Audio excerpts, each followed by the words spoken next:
is 30 kilometers. Then there's a section here through the town of Shamata, which is 5 kilometers. Then there's 2 kilometers within the town here, where we are Shamata. And then Mairiinye, all the way to Salama. This is 13 kilometers. So it brings the total network to 50 kilometers.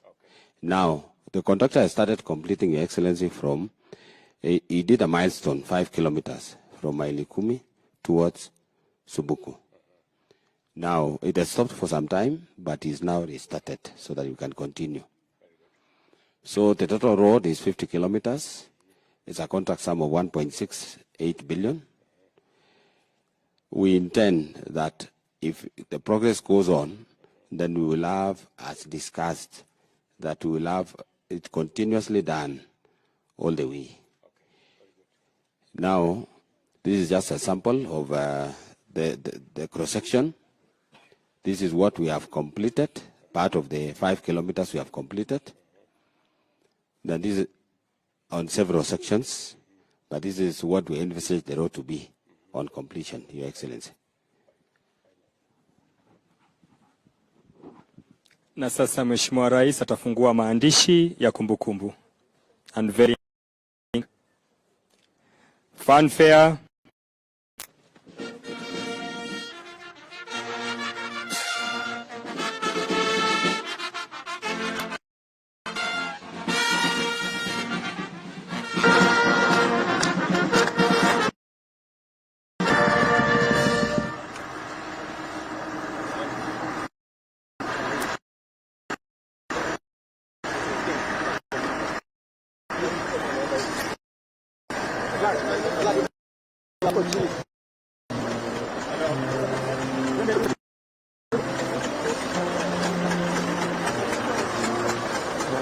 Wakati huu Mheshimiwa Rais ataachilia vifaa vya kazi ili kazi ianze.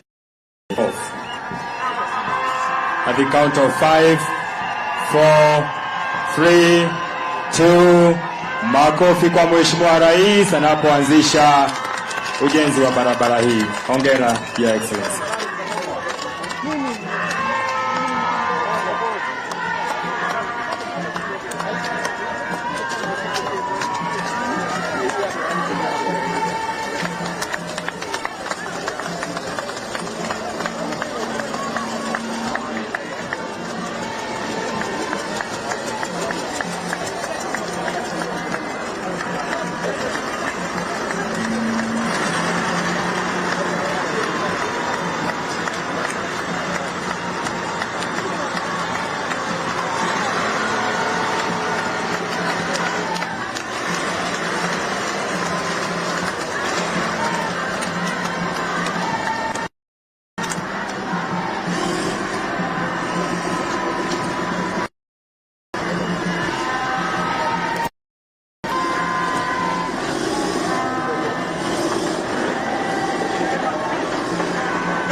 Chap chap.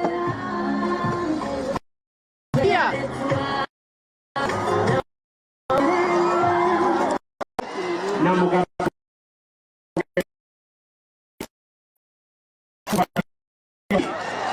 Mimi nasimama mbele yenu kusema tumekubaliana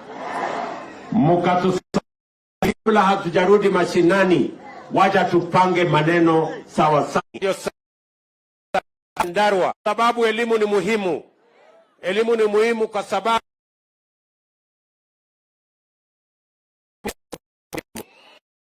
ya mama mboga na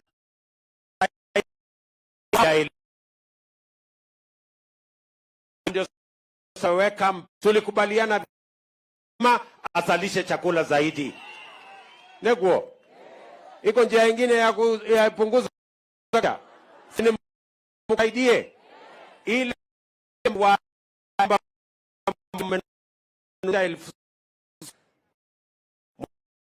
teremusha bei yake mpaka shilingi 3,500 ulinunua naye juzi, na sasa tarajia chakula ya ajabu kutoka mashambani kwetu.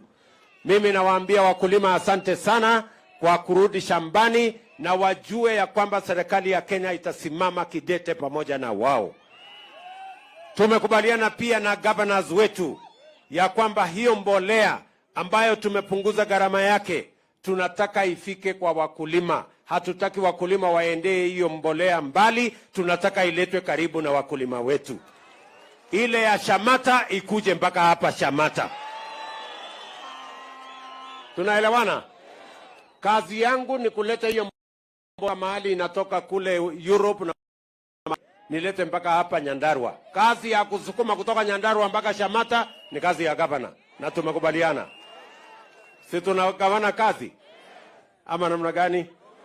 So tumekubaliana hiyo mbolea ifike hapa, na tumekubaliana pia hatutaki brokers na hatutaki watu wa katikati. Tunataka mkulima apate mbolea bila ya kusumbuliwa. Tumekubaliana, na ndio sababu hiyo tumeanzisha kusajili wakulima tena hapa Nyandarua. Tunataka kila mkulima ambaye unahitaji mbolea ujiandikishe, tutakupatia mbolea ile unataka. Kama unataka gunia 2 tutakupatia 2. Kama unataka 100 tutakupatia 100. Tunaelewana jameni? Tunaelewana? Na mimi nawashukuru kwa sababu mimi naona mambo yenu si mbaya. Hata nyinyi mmejipanga. Si ndio? Lakini bado iko shida kidogo. Ile mbolea mnatumia bado iko chini. Si ndio? Tunataka muongeze hii mbolea. Mimi unajua mimi ni mkulima, nikipima huyu mtu ametumia haijafika gunia 1 kwa eka moja. Sasa next year, kwa sababu si mimi nimeleta bei chini, sasa next year muweke gunia 2 kwa ekari moja. Si ndio? Ndio badala ya kuvuna gunia 10 uvune gunia 20-25 kwa ekari moja. Kwa sababu ndio njia tutakayoondoa njaa katika taifa letu la Kenya. Neguo, ndio nimewaambia wale watu wa maandamano, hakuna vile maandamano na kuvaa sufuria kwa kichwa itapunguza gharama ya chakula. Mimi nikuulize wewe mtu ya Shamata, hata kama wewe ni mganga ama ni mchawi ama unatumia dawa, ukiweka kichwa sufuria, bei ya unga itapungua namna gani? Sio ni ujinga? Ama ni ukumbavu? Ama ni yote mbili? Ndio? Ama namna gani jameni? So nimeambia watu wacheni kusumbua wananchi na maandamano na ujinga. Sisi turudi mashambani, tuzalishe chakula, tupunguze gharama ya maisha, Kenya iweze kwenda mbele na tuondoe aibu ya njaa katika taifa letu la Kenya. Tunaelewana? Jambo la pili, tumekubaliana vile vile lazima tusaidie wakulima wetu wa maziwa. Si ndio? Na ndio nimekubaliana na governor, tunalete kabla ya Disemba, tutawaongezea milk coolers. Mahali mnaweza kupeleka maziwa yenu, mkusanye maziwa yenu, ili wewe mnaweza kuweka maziwa yenu hata kama ni wiki moja. Ndio wale watu wananunua maziwa yetu wasitutafutie bei mbaya. Na ndio nimeuliza bei ya maziwa na bei ya maji. Si ndio? Inawezekanaje ati bei ya maji iko juu kuliko bei ya maziwa? Tuambiane tu kweli. Siko makosa mahali fulani? Hapana. Hapana. Hii maneno lazima tuongee vizuri. Tunaelewana?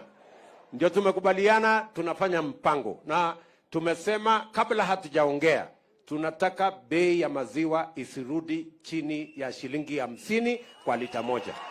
Ile pesa mkulima anapata. Si ndio? Na katika budget hii tumeondoa ushuru kwa ile vifaa ambayo tunatumia kutengeneza chakula ya mifugo yetu. We are reducing interest on animal feed. Ile inatoka sehemu inatoka ndio tuweze kuhakikisha kwamba tunaweza kulisha ng'ombe yetu, tuzalishe maziwa ya kutosha, tuweke pesa kwa mfuko ya wakulima na vile vile tupate chakula ya kutosha katika taifa letu la Kenya. Bado tunaagiza, just imagine, bado tunaagiza kutoka nchi zingine ati lita bilioni 1 ya maziwa na tuko na wakulima. Si hapo iko kasoro? So we must sort it out. Na mimi nataka niwahakikishie nyinyi kama wakulima, kila mtu afanye bidii. Kazi yangu na huyu Rigiji ni kufukuza wakora na kufukuza matapeli na kufukuza wale wengine. Nekwo, tunaelewana? Hiyo ni jambo la pili kwa wakulima wetu. Na tumesema kilimo ya chai, kilimo ya kahawa, zile zingine zote tunapunguza gharama ya production na tunaongeza productivity, ndio tuhakikisha kwamba pesa inapatikana na tunatumia kilimo kuzalisha mambo ya uchumi ya taifa letu la Kenya. Tumekuja hapa leo kwa sababu ya hii barabara. Na hii barabara, mnajua tulikuwa na mpango mzuri. Ule mtu ya kitendawili akakuja akatusumbua na mambo ya handshake, akaleta confusion, mpango yetu ikaharibika, ikapelekwa pesa huko BBI, ikapeleka msituni, ikapotea, ikakuwa ni mambo ya upuzi.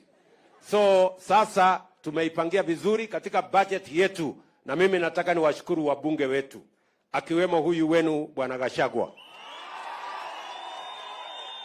Wamepitisha budget miezi miwili iliyopita. Sasa tumeweka pesa bilioni 260 ambayo tutatumia katika hizi mabarabara zetu. Na sasa tunakusanya ushuru, ndio nimekuja hapa leo.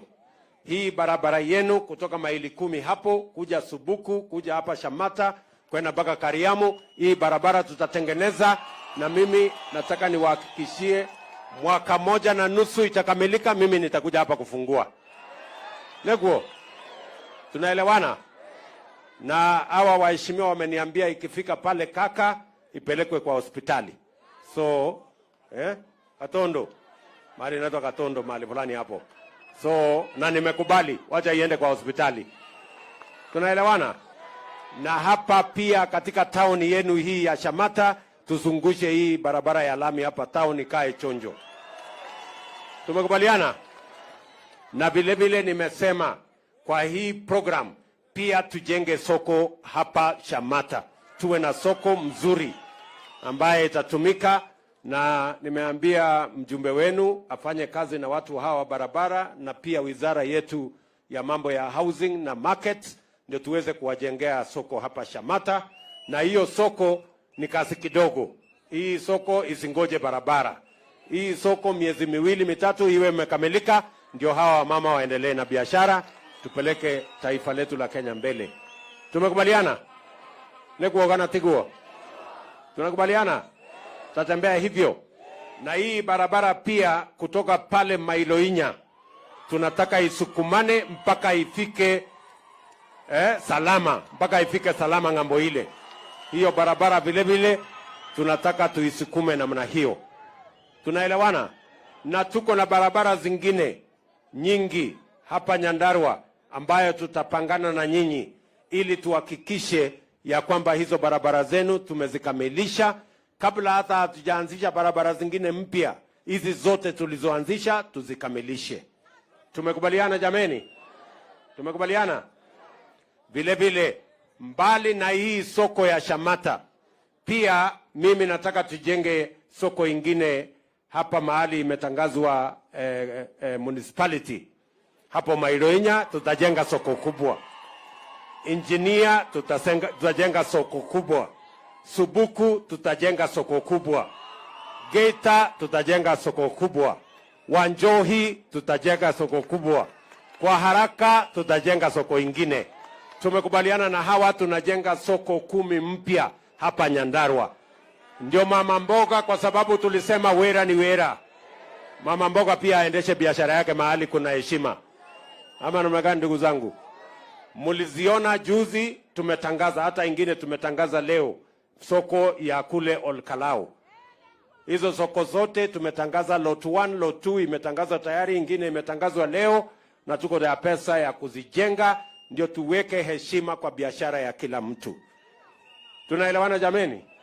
Nadhura iguidhania fio kabisa, na tukubaliane vile vile ya kwamba mbali na hiyo kazi ambayo tumekubaliana, huyu governor nimemwambia tunawapatia milk coolers 30 ya watu wa hapa Nyandarua, na wao wataketi chini na wabunge wetu pamoja na MCAs wapange mahali tutaziweka. Kabla ya Disemba nitarudi hapa kufanya hiyo kazi official, ndio mkusanye maziwa yenu, tufanye value addition, tufanye agro processing, na tuweke mambo ya kuhakikisha kwamba biashara yetu inasonga mbele. Vile vile tumekubaliana county aggregation and industrial park ya watu wa Nyandarua. National government tunaweka 250 million, county government ya Nyandarua inaweka milioni 250, yote inakuja milioni 500. Na mimi nataka niwaeleze tayari tumetangaza kandarasi. Tutarudi hapa kufanya official launching, ndio tujenge, na pale tutawawekea pale Njabini, nafikiri inajengwa Njabini ama ni wapi governor? Njabini. Pale ndio tutaweka makusanyiko, ndio tuweke pale cold room, tuweke pale storage, tuongeze vifaa ya value addition, tuongeze vifaa ya processing, na tuhakikishe ya kwamba Nyandarua inapiga hatua ya kwenda mbele. Neguo. Ya tatu, mimi nataka niwaambie vile vile program. Si tulikubaliana tupange ajira hawa watoto wetu wapate kazi. Na tulisema kazi ni kazi. Sasa vijana mujipange. Vijana wa hapa Shamata na Nyandarua muko tayari? Muko? Vijana muko? Mbona sikii sauti yenu? Muko? Kwanza tulisema mambo ya pombe lazima tukomeshe. Inaletea sisi hasara. Nasikia kuna wazee wengine badala ya kulala juu ya kitanda wanalala chini ya kitanda. Sasa wewe ukilala chini ya kitanda, watoto utatoa wapi na wewe? Sijui kama tunaelewana jameni. So vijana, nataka munisikize vizuri. Tuko na program hapa Nyandarua. Awamu yetu ya kwanza ni kujenga nyumba 5,000. Na tunahitaji vijana 15,000 wa kufanya hiyo kazi. Vijana wa hapa Nyandarua, nyinyi mko tayari kwa hiyo program? Mko tayari? Ama nyinyi ni wale wa kuchagua kazi? Hii ni watu wa kuchagua jembe? Si tulikubaliana wera ni wera? Si hiyo ni kazi ni kazi? So mujipange. Ya pili, tumekubaliana pia na wabunge pamoja na MCAs. Kila ward tunaweka ICT hub. Mahali tunahitaji vijana 100, 500 watakaojifunza kutumia teknolojia na mtandao wa internet kufanya digital jobs. Nyinyi mnanielewa? Leo asubuhi nilikuwa naongea na watu wa TikTok. Nikawaambia hatutaki content chafu kwa mambo ya mtandao yetu. Ile content tunataka ni ile inaendesha biashara na ile inapatia vijana wetu mapato. Sijui kama tunaelewana. Na tumekubaliana na wao ya kwamba kati ya serikali ya Kenya na kampuni hiyo tutaweka content moderation agenda ambayo itatusaidia kumoderate content, na pia tumekubaliana mambo ya monetization. Ndio ile internet iweke pesa kwa mfuko ya hawa vijana. Tunaelewana? So hiyo digital jobs every ward, mujipange nyinyi vijana. Mtandao mko nao. Tutaleta hapa kompyuta kama ni 200, 300 in every ward. Ndio watu waanze kupanga ajira, kwa sababu tumekubaliana na serikali ya Marekani na Ujerumani na kule UAE na kule Saudi ya kwamba wanahitaji wafanyikazi katika internet, na tuko na vijana wetu ambao wanaweza kufanya hiyo kazi. Sisi tulikubaliana kazi ni kazi jameni. Ile ya internet ikipatikana si mtafanya. Hiyo ingine ya housing ikipatikana si mtafanya. Ya agro processing na value addition tutafanya. kwa sababu wera ni tumekubaliana. So mimi nataka tukubaliane na nyinyi ya kwamba tunasonga mbele kwa pamoja kama wananchi wa taifa letu la Kenya, na mimi nawashukuru sana kwa sababu ya umoja wenu, kwa sababu mnatuombea, na mimi nataka niwahakikishie tumeungana na viongozi wenu wote na tunafanya kazi kwa pamoja, na hakuna mtu atatuletea kisirani. Hata wale watu wa maandamano nimewaambia nitawakalia ngumu hiyo watu. Mimi nataka niwaulize, Kenya hii ni nchi ya amani, ni nchi ya demokrasia, ni watu tunafuata sheria, na tunataka watu wa upinzani wafanye kazi yao kwa sababu sheria na katiba inawatambua. Lakini mambo ya fujo na kulete vita na kuharibu mali na kupiga polisi mawe na kuharibu biashara ya wananchi, hiyo tumesema haitafanyika tena katika taifa letu la Kenya. Ama namna gani jameni? Si namna hiyo? Kila mtu aendeshe mambo yake.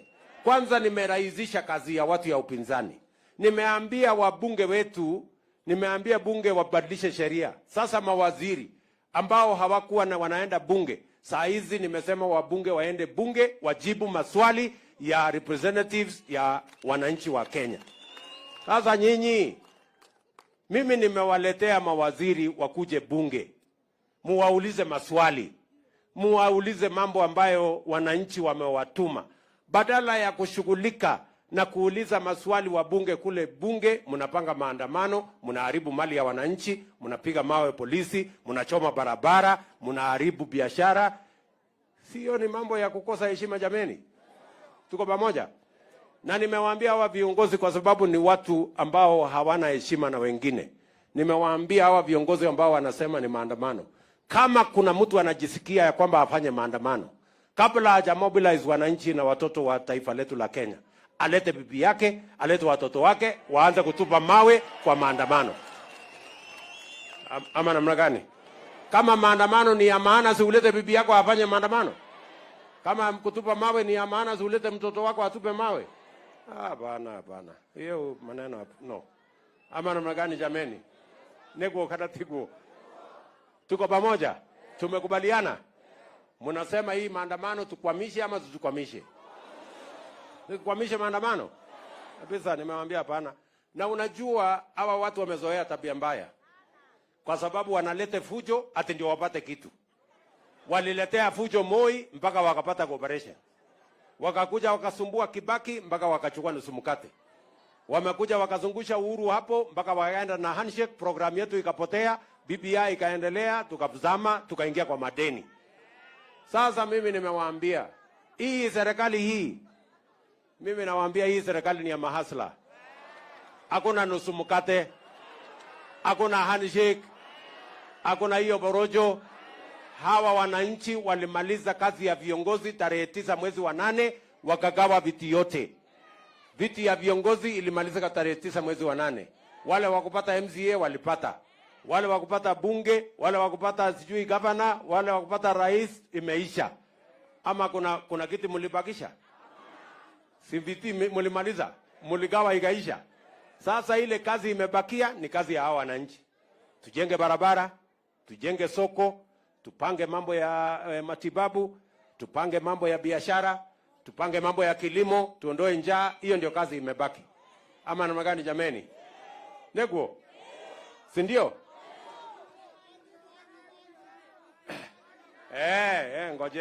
Ngojea. Mimi najua mmesema ya kwamba niongee mambo mengine hapo.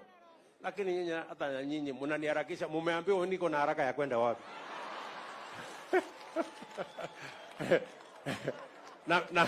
na mimi nimekuja. Hata kulala sinaweza kulala. Kwani iko shida gani? Ama namna gani? So tumekubaliana hiyo. Na vile vile mimi nataka niwapongeze. Nyinyi ni watu wa maana na watu wazuri. Si ndio?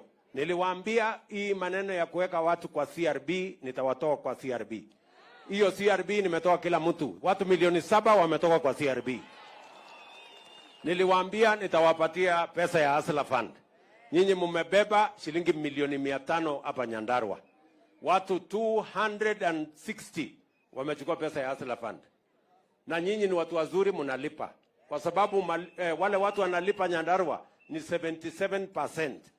Wanachukua, wanalipa, wanachukua, wanalipa. Lakini iko 20% hapo.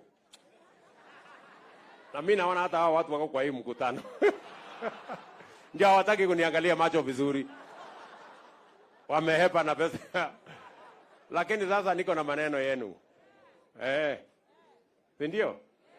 Sasa mimi niko na pesa ingine au wabunge wameniwekea 10 billion. Nataka niwapatie sasa ya kufanya biashara. Kwa hiyo Hustler Fund. Wamama jiungane, wamama 10 ama 20. Vijana 10 ama 20.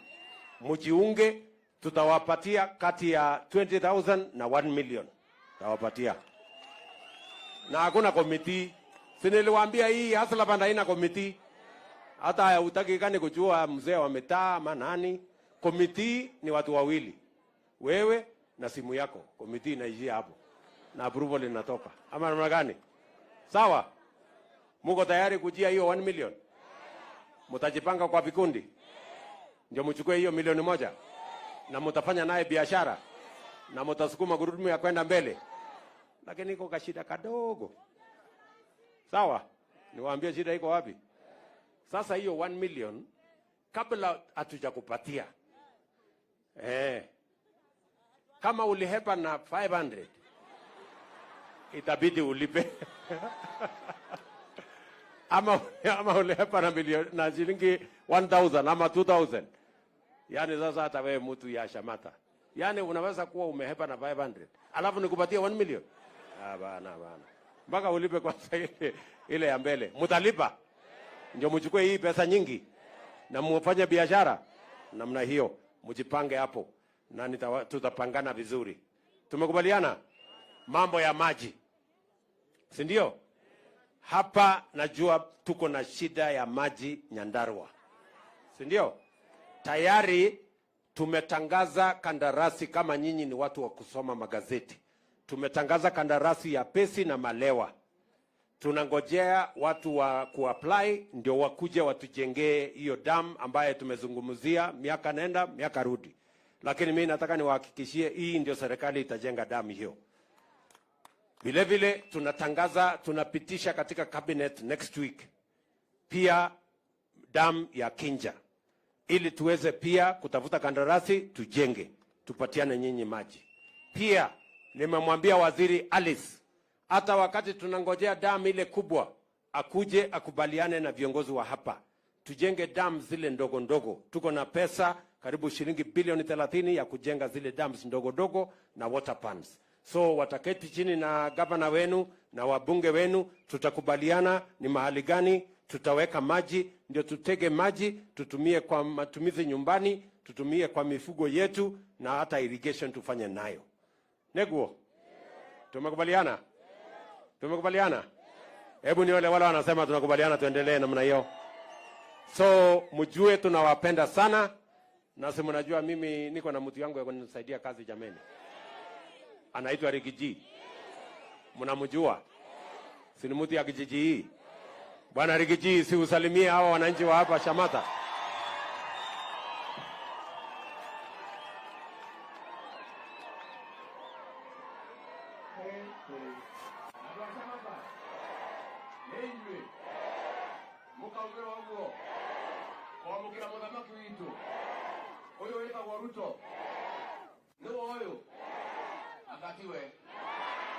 Agatiwe.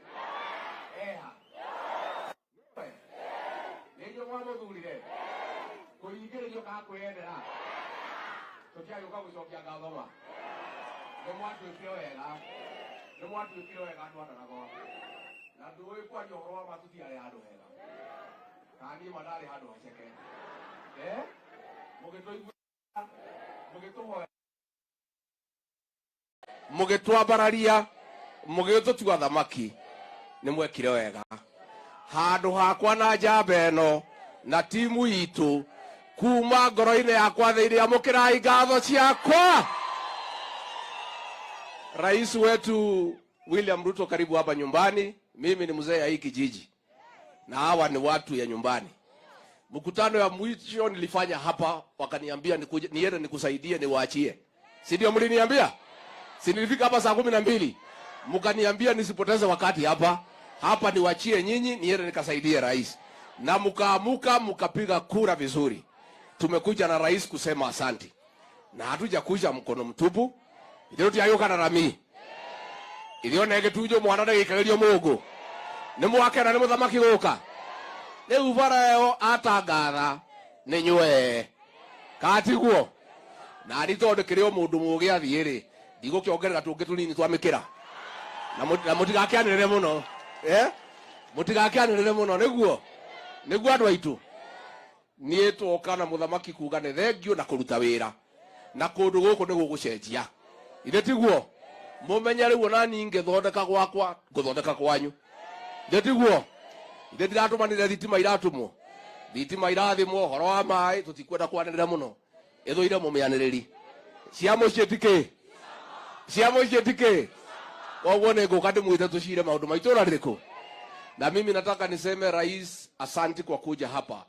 Hawa watu ya Ndaragwa ni wangwana, lakini wamewachwa nyuma kwa maendeleo miaka mingi. Na mimi nilikuja hapa nikamhakikishia serikali ambaye itabadilisha Ndaragwa inaongozwa na William Samoei Ruto.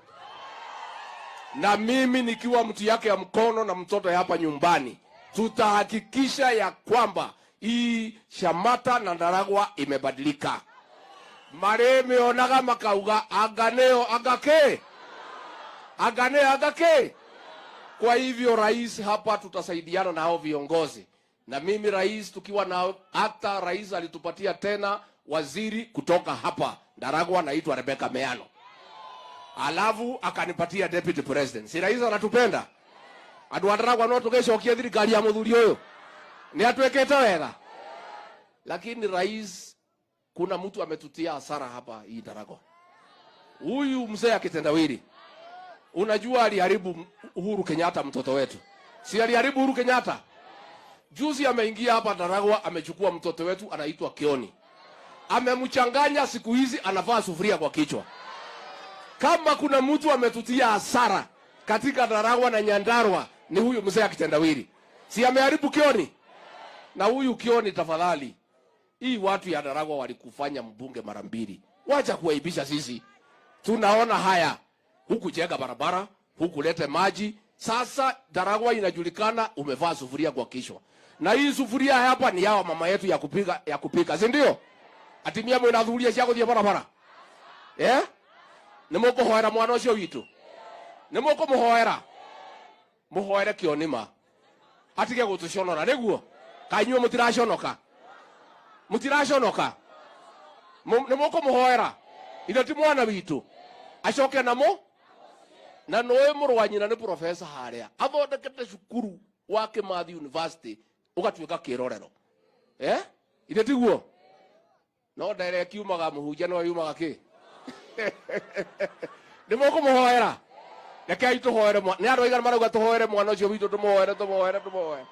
Kwa hivyo rais umekaribishwa hapa, na mimi juzi hawa wananchi rais wameniongeza kashamba kidogo, lakini bado nataka muniongeze ndio nipate kiwanja ya kuita nyinyi. Nimukunyongerera. Hararame neguo. Mwararame nigetha nani ngiake gathunu ha. Nimukuna jake gathunu. Tukuhaniririe. Koguo ni nguka nigetha tucire cia mucie. Riu muthamaki nioka ha tutikwenda kwaria maundu maingi no ni atwikite wega. Kana twikite wega. Kiama kianyu ni kiriku? Kiama kianyu ni kiriku? Ndaraigua wega. Kiama kianyu ni kiriku? Harambe! Na mimi nataka nipongeze watu ya Shamata kwa huyu MCA anaitwa Ruben Karanja. Wacha nimwambie nyinyi, kama kuna watu walichagua kiongozi wa maana ni watu ya Shamata wote. Na mimi namuomba huyu kijana tumchunge. Mtamchunga? Mambo yote hapa ya kijiji ananiletea. Kuna mtu alikuwa amekwama hospitali bill akaniletea nikalipa. Vijana wakiwa na shida ananiletea. Mtamchunga? Nimoko mumenyarana. Nimoko mumenyarana. Nimoko tirira mwanake huyo. Pia nimpongeze kwa huyu garana wangu Gachagua, mjumbe wa hapa. Nemoko nyiterera Gachagua. Nemoko mnyiterera. Nemoko mnyiterera. Pia mimi nataka niseme huyu kijana anaitwa Medho senator wetu. Huyu kijana huyu. Nemoko nyiterera mwanake huyu.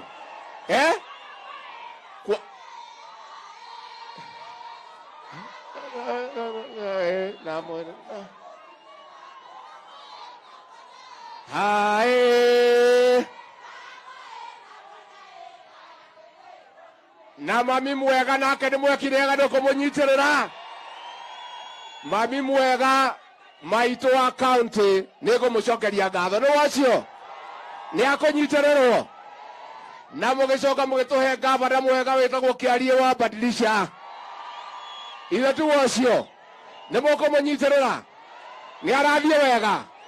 Kwa hivyo rais hapa Nyandarua tulipata viongozi wa maana na tunataka tulea hawa vijana. Na huyu kijana anaitwa Medho, nikiangalia mbele ni rucio rwito. Mwanake ucio ni akumenyererwo. Ni akuhoerwo. Ni mugukuria mwanake uyu. Ni mukwara nani ndimurere. Mbere ka mwana gaka. Ruru rucio rwito ni ukamenyerera. Munyitirire ka mwana gaka ni njamba itu ya ruriri. Harambe. Asante sana Mheshimiwa Rais. Asante sana Bwana Rigiji. Hapa na kijana mwingine anaitwa Ndini Nyoro.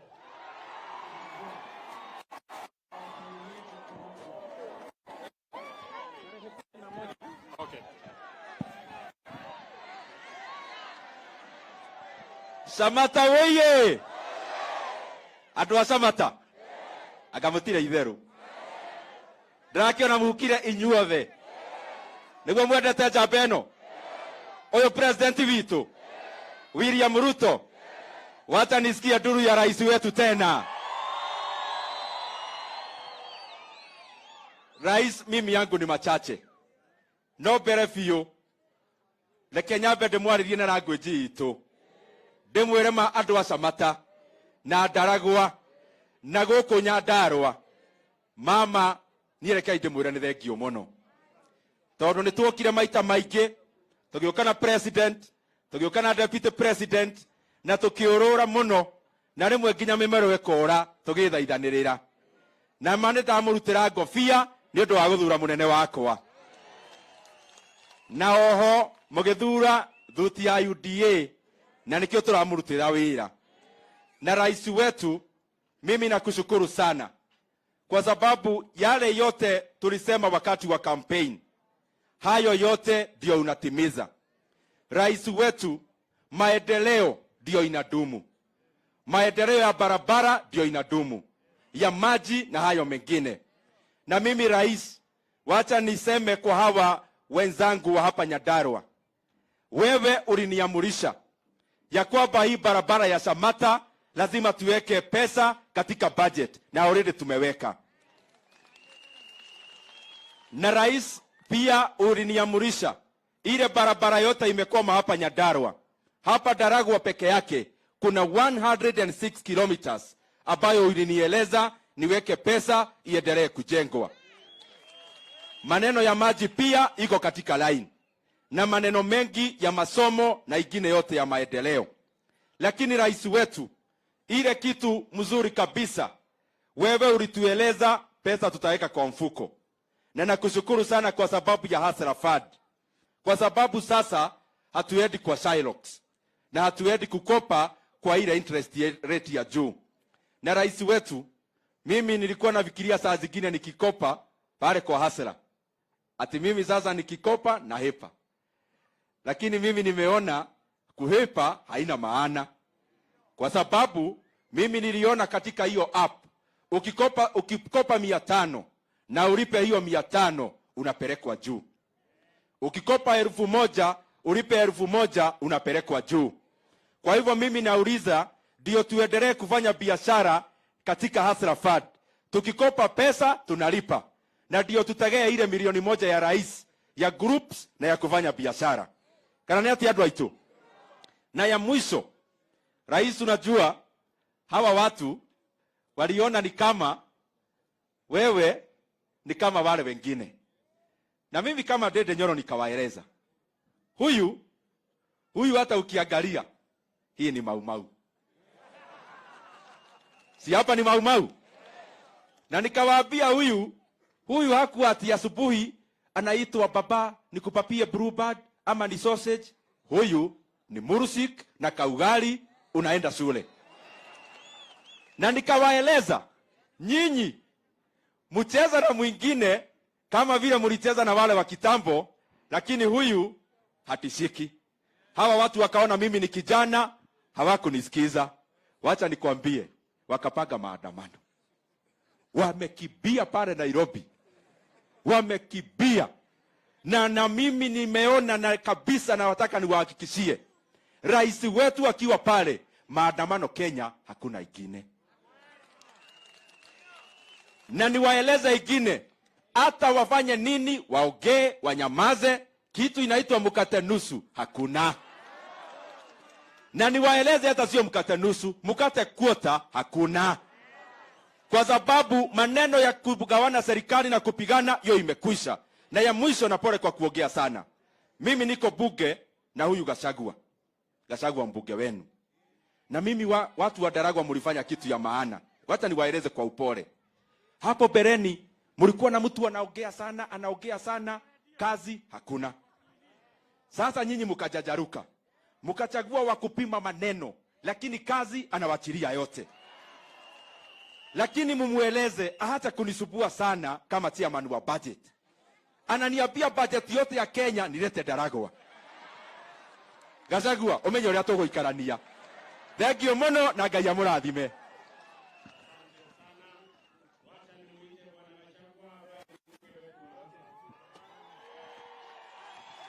Watu wa Daragwa oye! Watu wa Daragwa oye! Your Excellency, Your Excellency, leo nitalala na viatu. Ati Daragwa kuna kuja barabara. Your Excellency, ningekuwekwa kwa gari hapa ndani nikupeleke nikubebe. Nikupeleke Geterero. Nikupeleke Oruko. Nikupeleke Dogino. Kabla nifike pahali kuna rami, ungekuwa unalia unaniambia nikurudishe Kenya. Lakini sasa tuko na matumaini, na wewe ni wa kusema na kutenda, na venye Ndende amesema nitamkumbusha huyu contractor asikuje kusimama tena. Naomba hivi Your Excellency, huyu contractor afungue station 2. Moja ianze upande ule, ile ingine ianze upande huu. Na tunakuahidi hii barabara ikifunguriwa, sisi tutakusaidia mpaka kupatia Kenya chakula. Sisi wenyewe. Ile kitu ingine Your Excellency, tumeongea mambo ya Pesi Dam. Ukiangalia hao watu, kuna kashida iko kwa hiyo damu. Ni damu mzuri kabisa na itapatia maji sehemu nusu ya Daragwa. Lakini kuna project ingine ya Kirima. Your Excellency, hiyo ni pesa kidogo sana hiyo ya Kirima. Pesa kidogo sana. Hata kabla tupate hizo mabilioni za ile damu. Yenye Your Excellency ulituambia bunge tupitishe hii mambo ya PPP, yenye jana tuliwakilisha bunge na tutapitisha ili ufanye mambo yako. Because we know what you have for Kenya. By the time you sat down Your Excellency, ukafikiria kuwa president wa Kenya, kuna yenye ilikuwa inaenda kwa kishwa yako. Na tuko na hakika uko na mambo mazuri ya Kenya. Iyo Kirima water project Your Excellency, if we could get even less than 600 million, tutapeleka maji mpaka Simbara, Shamata itakuwa na pesa, Kanyagi itakuwa na pesa. Your Excellency, iyo mambo uliniweka tukiwa na His Excellency the Deputy President kwa kamati ya maji. Iyo mambo tunaangalia, nikikuja kwako tafadhali unielewe. Ile mambo ingine kidogo ni ya stima. Hiyo mambo ya stima umetuwekea tu pesa, na kwambia na I'm lasting with the Deputy President, tunakuja kuweka stima, tuko at 58% or less. Tuone kama tunaweza fika kama wale wengine kama 70%. Na kuna kitu tunaomba kama watu wa Daragwa, tufanyie kitu inaitwa affirmative action on development. Tumekuwa nyuma for long. But this time round, Your Excellency, tuko nyuma yako. Ile mambo nitakuja kuomba yenye umeniambia, uliniambia utakuja na umekuja. Asante sana na tunakushukuru sana for now. Thank you.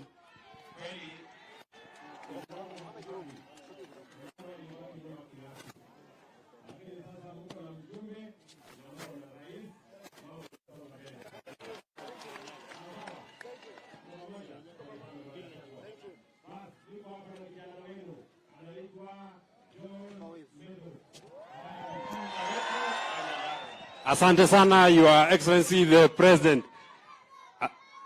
Asante sana. Asante sana, Your Excellency sir. Mimi nataka nikushukuru sana kwa kupata nafasi ya kuja hapa, kutufungulia barabara yetu hii ya kutoka Mairoinya mpaka hapa Shamata, tena isonge mpaka huko Kaka, ianzie hapa tena, iende mpaka Pesi, iende mpaka Gieterero, itoke tuanzie tena pale Mairoinya tukienda mpaka huko Ndogino. Lakini Your Excellency, iko kitu moja mimi nataka nikuombe. Kwa sababu hii barabara inafanywa na Mchina. Na huyo Mchina tunajaribu kuongea lugha hatuelewani. Sisi ukisalimia yeye, habari yako anatuambia miuya. Sasa iko kitu moja tunataka utusaidie. Huyo Mchina kazi yote inatakikana kufanywa na wananchi. Ifanywe na wananchi wa hapa kwetu Ndaragwa. Ili hiyo kazi umesema vijana wapate, waanzie kazi kupata hapa. Ukifanya hivyo Your Excellency, watu ya Ndaragwa na watu ya Nyandarua, tutakuwa tunakuombea asubuhi, saa 7 na jioni. Your Excellency saa umetuambia utatupatia kula hapa Ndaragwa. Na unajua watu ya Ndaragwa ni watu werevu. Unajua watu ya Ndaragwa wanachagua na right na wanachagua na left. Ndio walikuwa wamechagua mtu mbaya sana anaitwa Kioni, na ndio wamechagua mtu mzuri sana anaitwa Gachagua. Watu ya hapa Shamata tayari walijua utaleta hiyo kula. Kwa sababu hatukutaka tukikuja hapa tuanze kusumbuka. Tuko na cooperative yetu inaitwa Shamata Farmers Cooperative. Iko na wananchi 6,000. Hiyo kula ikikuja hapa Shamata, ianzie hapa Shamata, tutashukuru sana. Ukifanya hivyo Your Excellency, tutakuwa tunakuombea asubuhi, saa 7 na jioni. Ndugu Your Excellency saa, tunashukuru sana. Kwa sababu mlitupatia hapa sub county inaitwa Abadeas. Na tunafurahia sana kwa sababu unatupatia sub county. Lakini shida tuko naye. Mtu yako ya mkono anaitwa DC, hana ofisi ya kufanyia kazi. Anaingia kwa ofisi ya DO, anaingia kwa ofisi ya chief, akikutana na ofisi yangu anaingia ndani, hata anafanyia kwa ofisi ya MCA, hana ofisi yenye anafanyia kazi hapa. Your Excellency saa ukipatia mtu yako ya mkono, hata sio sisi, upatie mtu yako ya mkono ofisi, apata mahali ya kufanyia kazi, sisi tutashukuru sana. Ukifanya hivyo Your Excellency, tutakuwa tunakuombea asubuhi, saa 7 na jioni. Your Excellency saa, tunashukuru sana kwa sababu kwa hii sub county umekubali askari na jeshi wakuwa wanachukuliwa hapa. Sisi tumeshukuru sana kwa sababu ya hiyo biashara. Lakini iko kitu moja vijana hapa wameniomba. Mtu akikimbia kwa uwanja na ashinde hiyo mbio, asikufike pale aanza kuangaliwa kama hana meno. Kwa sababu kitu ya kwanza Your Excellency, hata seneta yao hana meno ingine na hako sawa sawa. Na jambo ya pili, huko kwenye tunaenda huko kupigana na Al-Shabaab, hakuna vita ya kuumana. Kwa hivyo mtu akishinda anaenda kama ameingia jeshi. Na Your Excellency, ukifanya hivyo, watu ya Ndaragwa na watu ya Shamata, tutakuwa tunakuombea asubuhi, saa 7 na jioni. Ndugu Your Excellency saa, tunataka kukushukuru sana kwa sababu umeongea maneno ya damu. Na mimi nakubaliana na mbunge hapa ndugu Gachagua. Amesema maneno ya damu iko sawa sawa, lakini tunakuomba kwa hiyo project yetu ya Kirima, utuwekee milioni Your Excellency, milioni 600, hata si pesa mingi, hata unaweza shinda ukituma hata ndende. Hiyo ni pesa unaweza nipatia hata cash mimi nikuja nayo hapa. Mpaka tupatie wananchi hawa na mambo yote itakuwa sawa sawa. Niye ndikwenda jaliegeria hau Ngai witũ mũrathime mũno. Asanteni sana na ndimwendete mũno.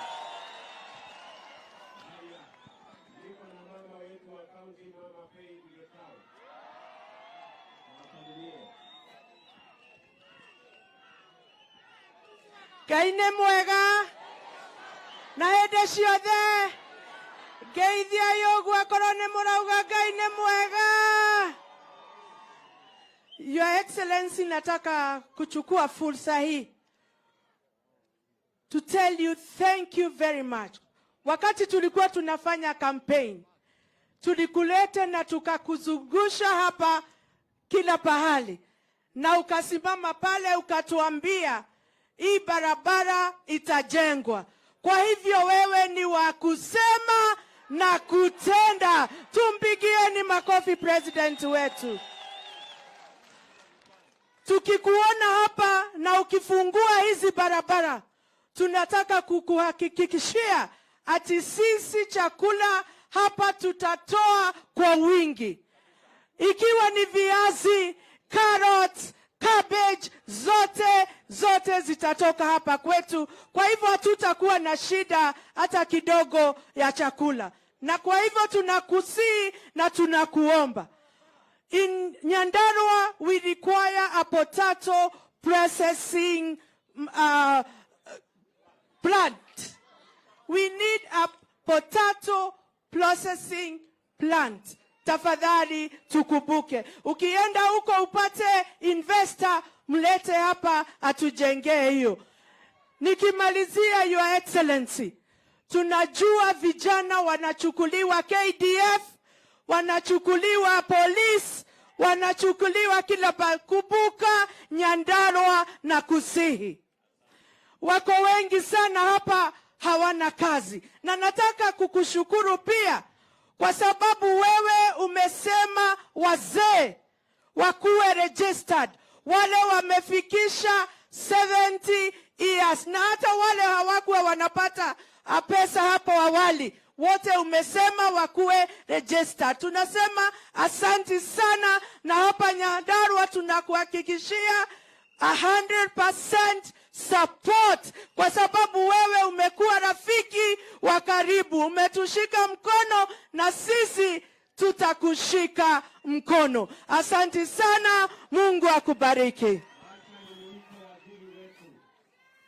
Hapa tuko na waziri anaitwa yeye ndiye anasimamia East Africa, soko ya East Africa, mambo ya asal, maneno hiyo ingine ya regional development. Huyu mama ndiye anapanga hiyo kazi na anatoka hapa Nyandarua. Asanti sana Your Excellency, karibu nyumbani. Lakini leo nitasema machache. Niambie watu wa nyumbani ile wizara uliniteua. Wizara ya Jumuiya ya Afrika Mashariki.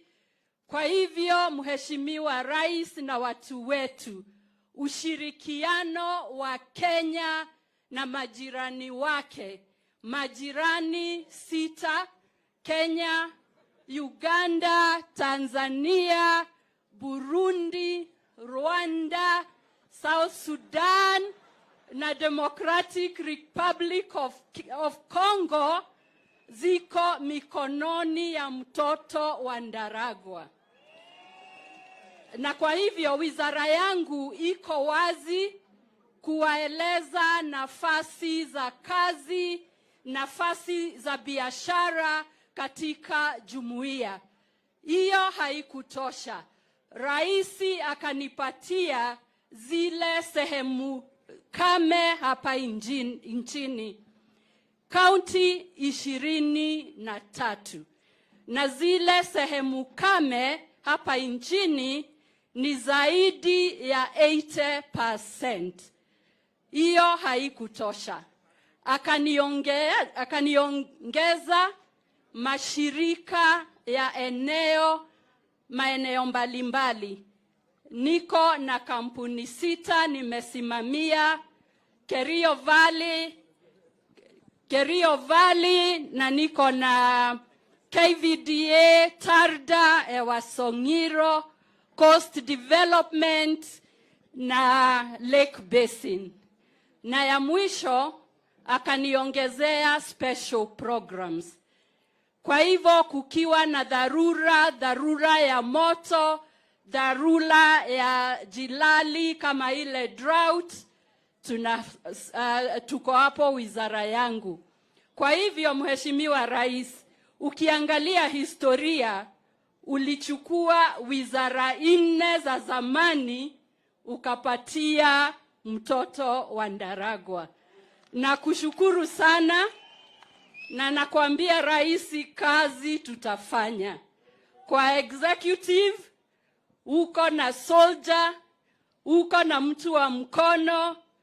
Bunge tutaenda, tutajibu maswali na hatutakuangusha Mheshimiwa Rais. Na hata watu wa Ndaragwa na viongozi wetu wale mulitaua, tutakushikilia mpaka ushangae. God bless you. You can count on us. Thank you waziri.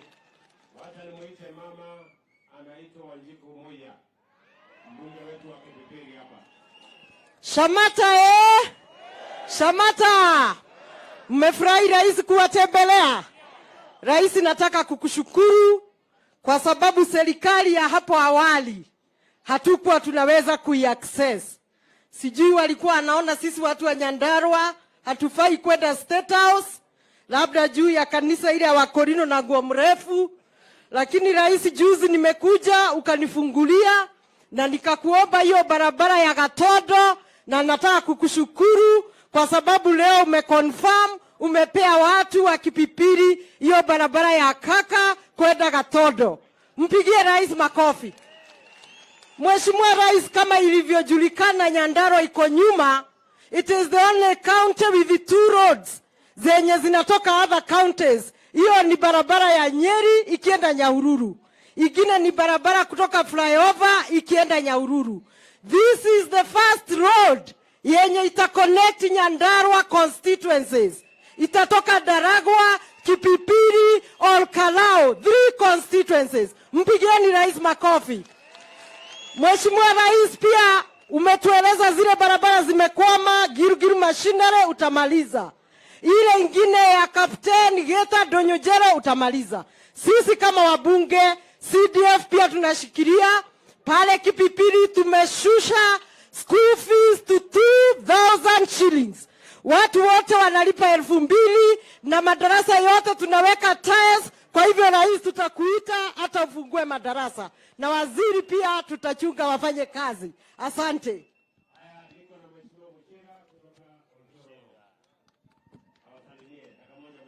Aya, Samata hoye. Muriega. Asante sana. Niye jitako Mushira, neighbor wanyu Jororoko.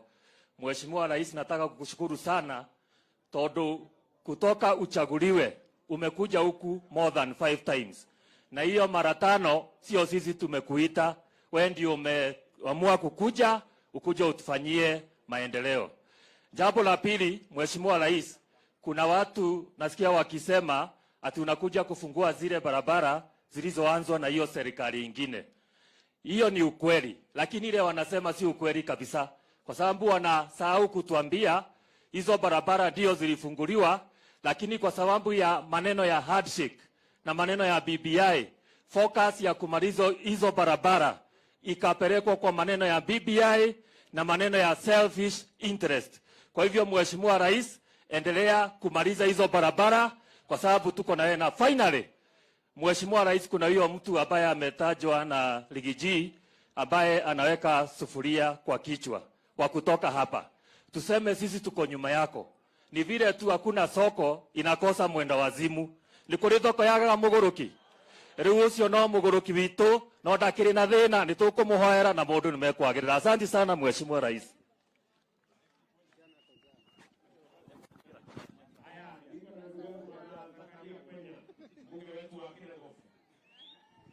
Asante sana Rais. Hamjambo watu wa Shamata, nimpungieni mkono. Bwana Yesu asifiwe. Muriega.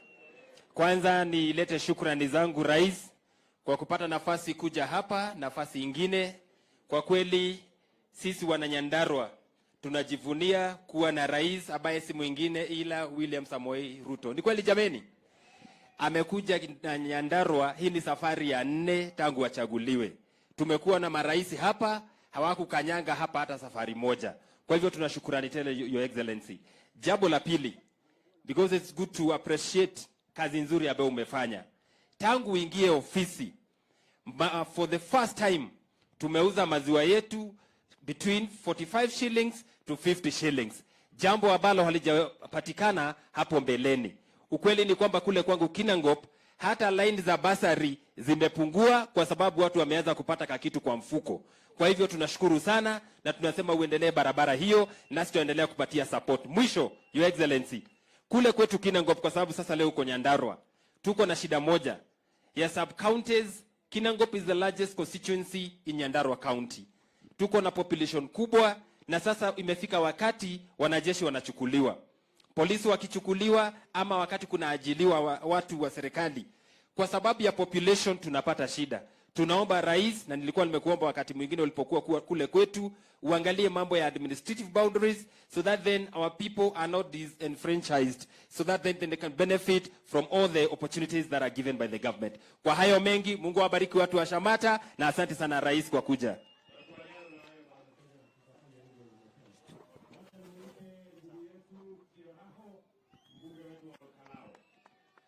Asanti.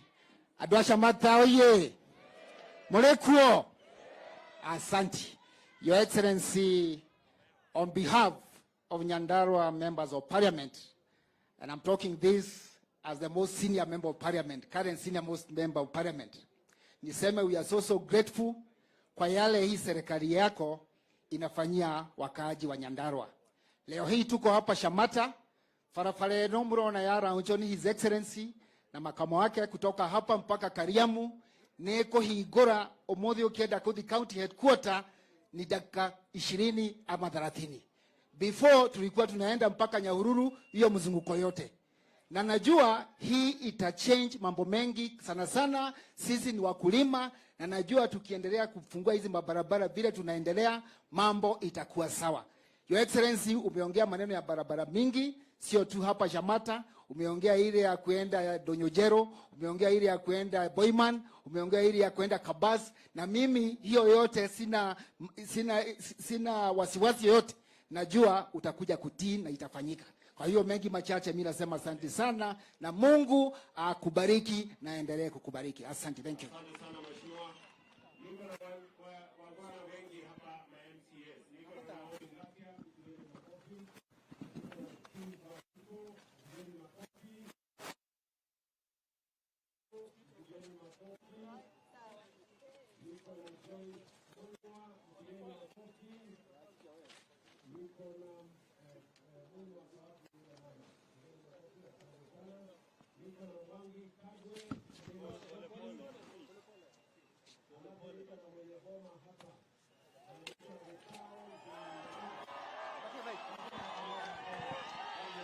Asante sana mheshimiwa. Shamata oye. Shamata oye. Leo mdosi ya area. Mheshimiwa Rais, asante sana kwa kukuja hapa. Tuko na shida 3. Ya kwanza ni barabara ya kutoka hapa kuelekea Masto kwenda Pesi hadi Geterero. Mheshimiwa tunakuuliza tafadhali, hiyo barabara hii ikiwekwa rami, hata hiyo iweko, na huyo mchaina akubali watu yangu hapa wafanye hiyo kazi mheshimiwa. Ya pili mheshimiwa ni mambo na wazee, pesa ya wazee. Ile wakati walikuwa wanasajiliwa, wale walisajiliwa walikuwa 300, wakabaki 1000, sasa wamekuwa wengi, wamekuwa 2000. Mheshimiwa Rais, na kuomba tafadhali, hao 2000 unikubalishe wapewe 100% registration ili wapate pesa hata wao. Si ndio mzuri? Ya mwisho Mheshimiwa Rais, yule rais mwingine alikuja hapa akatuahidi current ya potatoes, kwa sababu these are very productive area mheshimiwa, na hadi leo hiyo current haijaifika. Hata wakati alipea hiyo mtu ya sufuria haikufanyika, na hao watu mheshimiwa, nikitaka kukuambia kuna mtu alijaribu kuonyesha video kuhusu Mheshimiwa Rais, na watu wakakataa na wakasema huyo mtu ashidwe anaitwa Mheshimiwa Kioni. Si ni kweli watu wangu? Kwa hivyo mheshimiwa, kwa machache ningeomba udipe hayo hizo vitu. Thank you very much. Asante sana. Asante. Sasa niko na gavana wetu. Gavana Kiarie, mtu wa kubadilisha. Asante sana. Shamata jambo. Bwana asifiwe Shamata. Mmefurahi kupokea rais hapa? Rais, tunataka kukukumbusha kwamba 2017 kuna mtu alisema yeye atakuwa governor number 1. Badia hakukanyanga hapa. Rais, nataka kusema kwa niaba ya watu ya Nyandarua, yale maendeleo umefanya kwa mwaka mmoja, ile serikali ingine hata kwa mwaka 5 hawakufika nusu. Kweli ama si kweli? Kweli ama si kweli? Mnasikia tumepewa 250 million na sisi tunaongeza. Kwa mara ya kwanza tutakuwa na value addition hapa Nyandarua. Rais anafanya ama afanyi? Si anafanya? Rais, tunakumbuka tulikuja huko kwako kama magavana, tukakuomba utusaidie watu anaitwa madaktari wa UHC. Contract yao ilikuwa imeisha, na rais aliamua kwa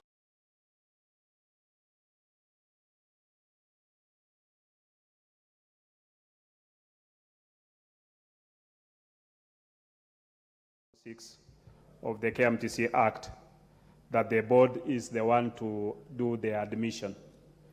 This issue came before the Committee of Health and we deliberated. Once we deliberated, at that stage, COOPS, through an MOU with the KMTC, had agreed that COOPS does the placement of the students while KMTC does the admission of the students.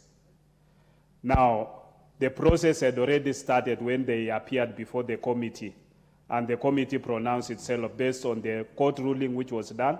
The High Court ruled in favor of that. It is very clear that it is the KMTC board that is that has the mandate to admit the students.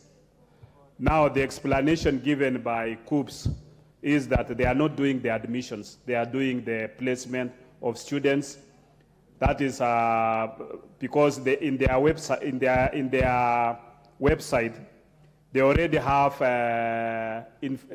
have a data of all the students' KCSE results and KCB results. So based on that, they'll be able to eliminate issues of cheating in terms of certificates. And that is the MOU which they ended with the KMTC to process the placement of the students.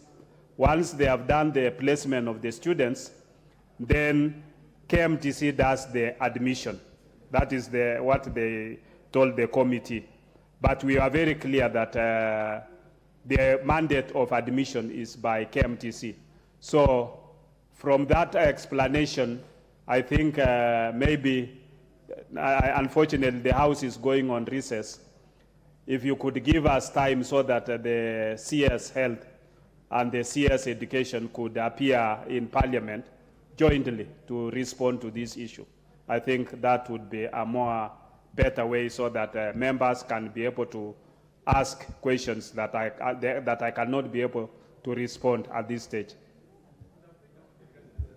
Minority Leader. Madam Speaker, with all due respect to the Honorable Chairman, he has not addressed the issue of the pronouncement that was made by his committee on this matter, which has not been obeyed. His committee was very clear that the function of admissions vests in KMTC board and that COOPS should stay away. That has since been violated. And Madam Speaker, without going into semantics, what is admission? And what is placement? Placement is simply part of admission. You cannot say that you have admitted until and unless you have done the placement. So placement is basically part of the admission process, which function under the KMTC Act belongs to the KMTC board. There's nothing the ministers are coming to do here. We don't need them to come and interpret for us the law, which is very clear. If anybody out there is uncomfortable with the law as it is, he can go to court and challenge it. Or he can come here with a proposal that will make the necessary amendments. But this kind of conduct, Madam Speaker, is not acceptable, and we can't allow it to happen. We cannot, as the representatives of people, allow blatant violation of the law as we watch. What interest does somebody have in these admissions? That he has circumvented the law, that he has to bend the law in broad daylight, Madam Speaker. So the chair must come out, first and foremost, to get away from the notion that the placement is anything separate from admission. That COOPS, as we speak, has got no role whatsoever, however remote, has got no role whatsoever in the placement or admission of KMTC students until and unless the law is amended. And no form of MOU, agreement, understanding can superintend over the law. Madam Speaker, we need to make a clear ruling, Madam Speaker, and we can't allow the idea of asking for time to allow CSS to come here and take us through. Through what? I want to urge you, crack the whip, Madam Speaker. Just crack the whip. Just crack the whip and direct from the chair that keeps its hand off this process of admissions. Just declare that here now. Thank you. Leader of Minority, I can't make that pronouncement right here because I do not have all the full facts in front of me. But the matter was raised yesterday, a similar matter relating also with COOPs, and I think the Speaker directed that the Committee on Education, even during the break, should have a meeting and summon the relevant ministers so that the matter can be addressed, since it's urgent as the students' placement is ongoing. I'll just give one more person, member for Matungu. You want to say something? Okay, let me give the health minister, the chair, health, before I give you a chance. Member for Matungulu, right? Okay. Madam Speaker, any decision that is made by the committee, normally a committee will prepare a report, which is stapled in the House, and the House debates. Once the House has debated that decision, and whether the House will either reject, accept, or make even amendments to it. So, Madam Speaker, I think what the minority leader is asking is actually unprocedural, because the committee made it, and I've made it very clear that the committee made its pronunciation, and it's clear, and we've documented it. What remains is now for the committee to be able to present a report to this House, then the House debates, and be able to make a decision on it. Because you cannot just be able to, out of blues, say now you are making a ruling to this effect. I think we must also be a house of rules and follow our procedures. Thank you. That's what I meant by not having all the facts within my knowledge. And now it's come out that the committee report is not out here. I'll just give the member for Matungulu.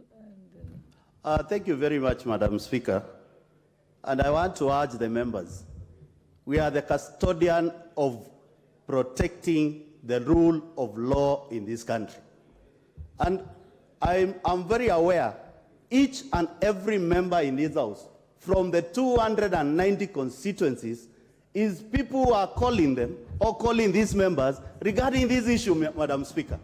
Madam Speaker, the law can never be overruled by a memoranda or any agreement done outside this House. Madam Speaker, I saw you yesterday very passionate towards how we are going to oversight any institution in this country. This institution called COOPs is not exceptional. It's not exceptional. Madam Speaker, students are suffering at home. Parents are suffering at home. Every Kenyan is worried. We have the law, which is very clear. It has not been amended. It cannot be bypassed by a memoranda. And Madam Speaker, being a legislator who follows House procedures, the Committee of Health in this House sat, pronounced themselves on this issue within the committee. Once that is done, we are being told that there is somebody else somewhere sitting to overrule the members, the honorable members of that committee. What are we doing in this House? We better all resign and go home and stop spending taxpayers' money for things which cannot happen. Madam Speaker, is the high time the dignity of this House must be maintained whichever divine or political party we come from. We must stand firm and tell the nation that the only institution given mandate either to deal with issues against the law is Parliament. Madam Speaker, The last but not least, this issue of coups has been boiling day in, day out. They are placing students who are A material to go and do certificates, to go and do diploma, Madam Speaker. It is a high time we deal with this monster, because the most affected people are our students from our constituencies.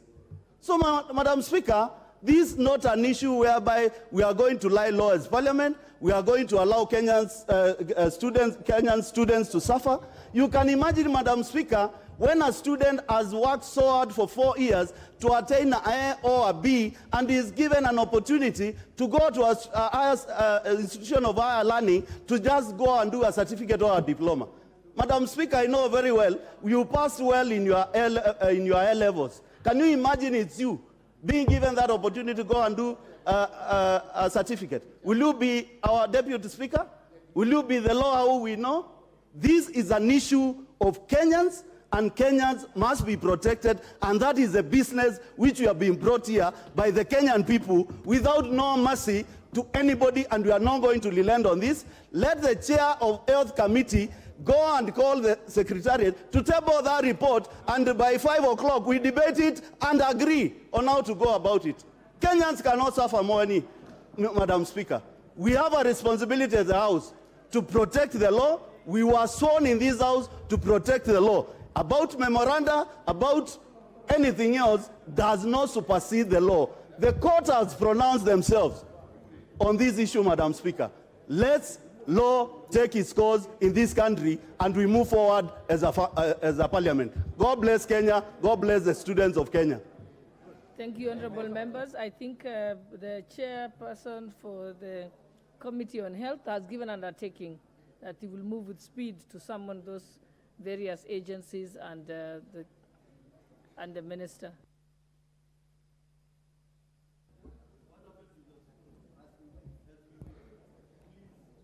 That's why they are going to do it even before they are not going to take a break.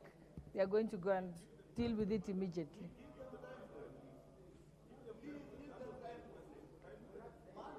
Okay, I will pronounce myself on the time frame before we rise on this sitting. Then we'll have heard from the clerk's office what the situation is.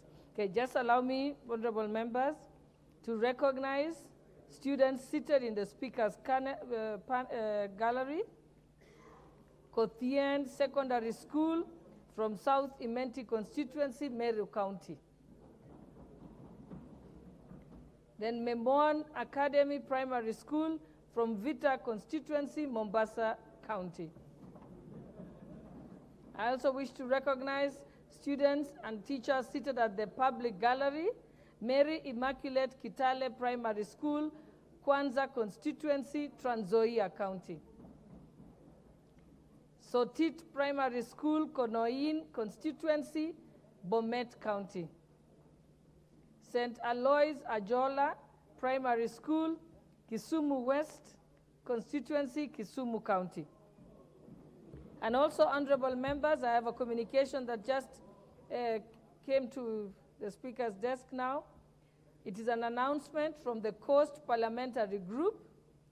They confirmed, honorable members, that they have held elections today as the Coast Parliamentary Group, and the undersigned persons are now their leadership.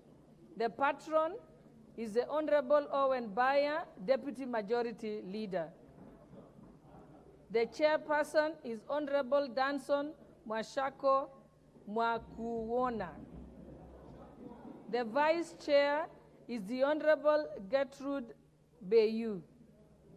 The Secretary General is the Honorable Kasim Tandaza. The Vice Secretary General is the Honorable Amina Mnyazi. The Treasurer is the Honorable Amina Dika. The Vice Treasurer is the Honorable Githuku Kamau, Senator. The Organizing Secretary is the Honorable Ali Wario. The Deputy Organizing Secretary is Honorable Masood Machele. The Chair, Women Caucus, is Honorable Captain Rueda Obo. And finally, the Whip is the Honorable Ken Chonga. I use this opportunity to congratulate all those who have risen to this leadership position. Thank you. What's your point of order, Honorable Wangwe? Or is it... Thank you, Honorable Speaker. My point of order, Honorable Speaker, is on the foregoing discipline in the House. Madam Speaker, I did rise yesterday to raise this issue, and when you are making a communication, Madam Speaker, it's important we grasp and understand what you are communicating to us. Whereas you are communicating, Honorable Speaker, our colleagues are walking in, our colleagues are conversing in loud tones. Madam Speaker, it's important you communicate, you make a communication so that we listen to what you are communicating to us so that we implement it. Thank you, Madam Speaker. Honorable members, I think those members who are probably upstanding or conversing, unfortunately, I didn't get to spot any of them because I was busy reading. So they, I think they stand guided and corrected. And I think those members who are approaching the majority leader, I'm giving him my protection. Honorable Moroto, give him a break. Okay.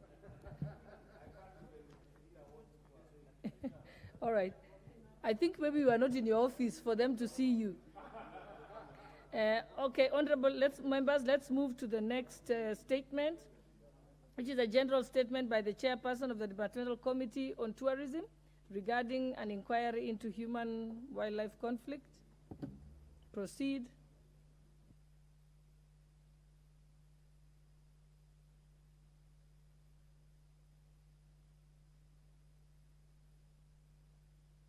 Chairperson of the Departmental Committee on Tourism.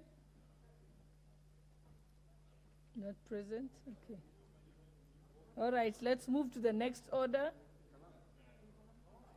The statement, we're already in the next year. No, we're not on the, so okay, you may make your statement, Leader of Majority, since the others are not here.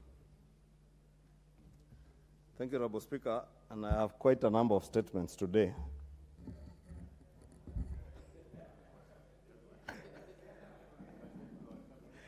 I will begin with my usual Thursday statement.